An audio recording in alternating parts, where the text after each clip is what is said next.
상제님 진리를 만나는 경로는 상생방송, 진리서적 또는 지인의 소개 등 다양한데요.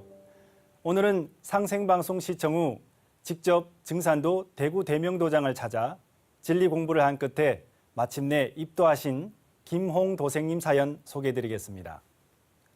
김 도생님은 중국 길림성 연변에서 한국으로 왔는데요.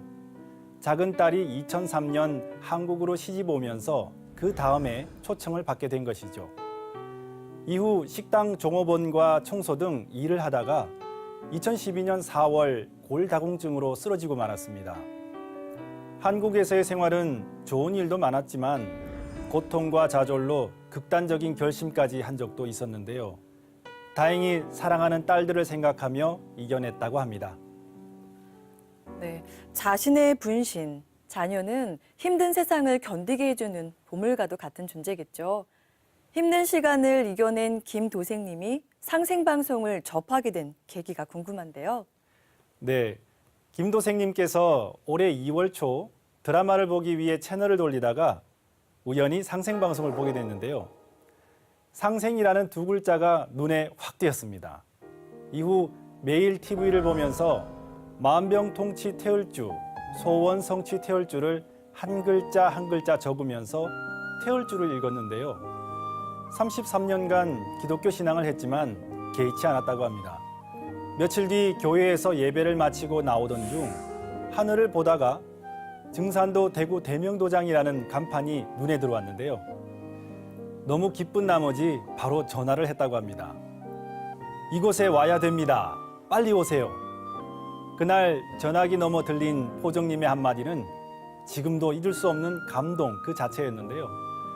그 일을 계기로 증산도 도장에서 태을주 정성수행과 진리 공부를 시작하게 된 것이죠.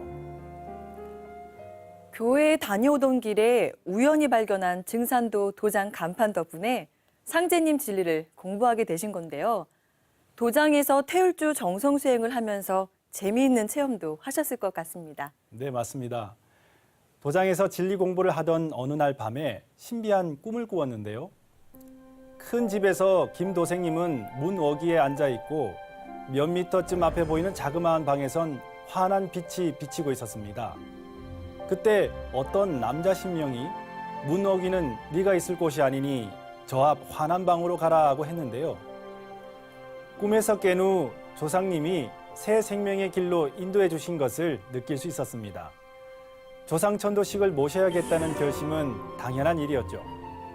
입도하기 얼마 전 돌아가신 아버지가 김 도생님을 향해 왼손 엄지손가락을 내밀며 환하게 웃는 꿈도 꾸었는데요. 지금은 진리 공부를 마치고 입도해 하루하루 기쁘고 보람된 날들을 보내고 있다고 합니다. 종도사님께서는 이제 아버지 세상을 맞이해서 아버지 공부를 해야 한다라고 하셨는데요. 지구촌 모든 인류에게 해당되는 말씀이 아닐까 합니다. 인생의 고난을 극복한 후 참 하나님을 만난 김홍 도생님이 일심으로 신앙에 큰 열매 맺으시길 응원합니다.